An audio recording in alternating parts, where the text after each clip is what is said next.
C'est avec un sentiment de grande responsabilité et de devoir citoyen que je procède aujourd'hui à l'installation d'un nouveau ministre de l'économie et des finances. Cette installation se fait dans un contexte de crise économique aiguë, dont la résorption exige du nouveau gouvernement des mesures sages et célères. La nation nous regarde et nourrit l'espoir que nous travaillerons sans répit à la recherche de solutions durables aux nombreuses difficultés auxquelles elle fait place.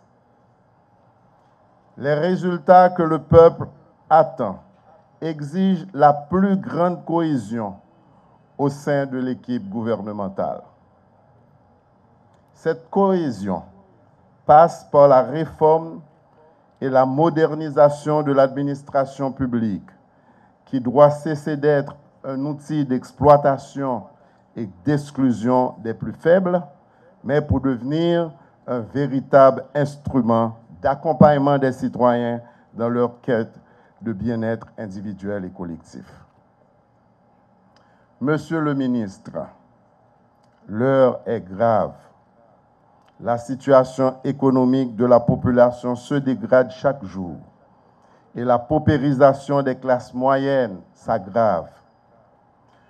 Le ministère qui vous est confié est appelé à jouer un rôle de premier plan dans la nouvelle politique économique qui sera implémentée incessamment par mon gouvernement et dont l'objectif principal est de gagner le pari de la croissance tel que souhaité et promis par le président de la République, Jovenel Moïse.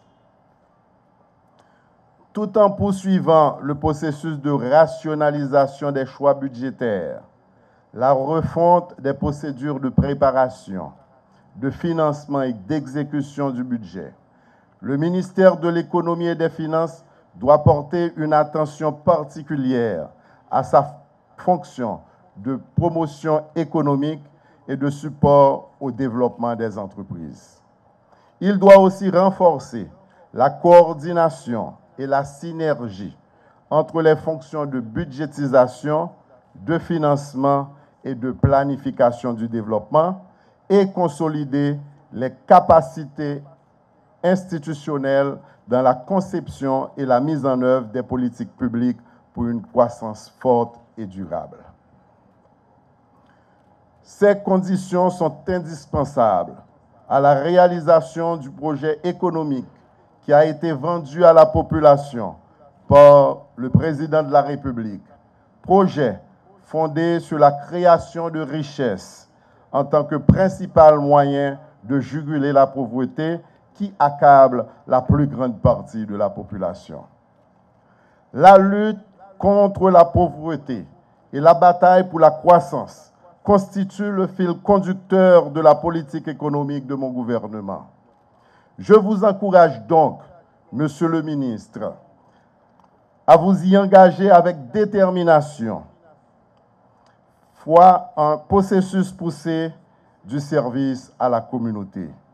À l'occasion de l'investiture du gouvernement, le président a rappelé l'obligation de résultat pour restaurer la confiance du citoyen et souligner les qualités fondamentales à développer en tant qu'acteur majeur de l'action publique, à savoir efficacité, probité, responsabilité. Et si besoin en était, le président de la République a souligné à l'encre forte la nécessité pour tout acteur public de lutter contre le fléau de la corruption. Il n'est pas toujours possible de se soustraire à l'appel de servir son pays. Mais à cette étape de notre vie de peuple, les coups à prendre sont souvent plus évidents que les satisfactions à avoir.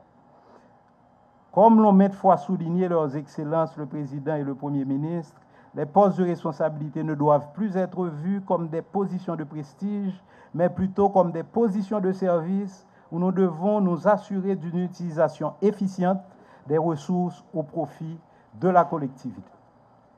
Excellences, Monsieur le Premier ministre, les défis qui nous attendent sont immenses, mais vous pouvez être assuré que mon énergie, mes compétences, mon expérience et mon cœur seront mises à contribution pour concrétiser la vision du chef de l'État et favoriser la mise en œuvre de votre programme de gouvernement.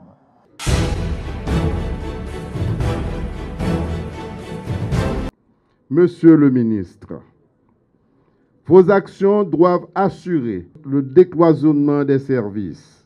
Vous devez faire de la décentralisation et de la déconcentration. Servir son pays en toute loyauté est une mission noble et exaltante. Cette mission implique dépassement et esprit de sacrifice. Elle oblige à agir avec rigueur, fermeté, intégrité, respect des lois, droiture morale et souci permanent de l'intérêt de la République. Je veux déjà assurer le président de la République, le chef du gouvernement, les collègues du cabinet ministériel et la nation haïtienne tout entière de notre total engagement à servir au mieux de nos capacités les intérêts supérieurs des collectivités territoriales et du pays tout entier. En ce 22e jour de mars 2017, je veux avoir une pensée spéciale pour ma famille, en guise de remerciement pour la compréhension et la solidarité qu'elle me témoigne, en acceptant que je me mette au service de mes compatriotes.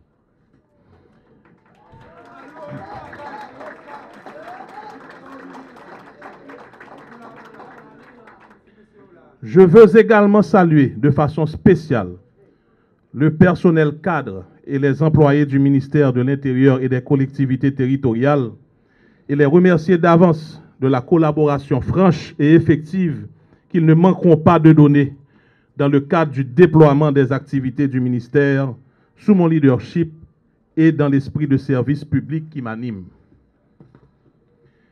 Distingués invités, mesdames, messieurs, à la lumière des enjeux liés aux impératifs d'organisation du territoire, de déconcentration et de décentralisation de l'administration, d'amélioration des services aux populations locales, ainsi que de renforcement du système de protection et de sécurité civile, je mesure l'ampleur des défis qui nous attendent dans le processus de définition du véritable chantier territorial qu'entend lancer le gouvernement de la République, en vue d'arriver, in fine, au renforcement de la résilience de la population face au choc, au renforcement de la sécurité citoyenne et de la sécurité humaine dans chaque territoire.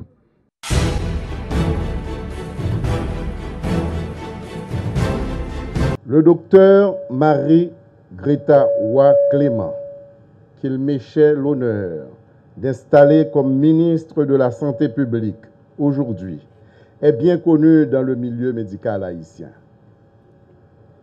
Elle a toujours milité dans le secteur des assurances médicales et traîne derrière elle un long parcours au sein de l'Association médicale haïtienne.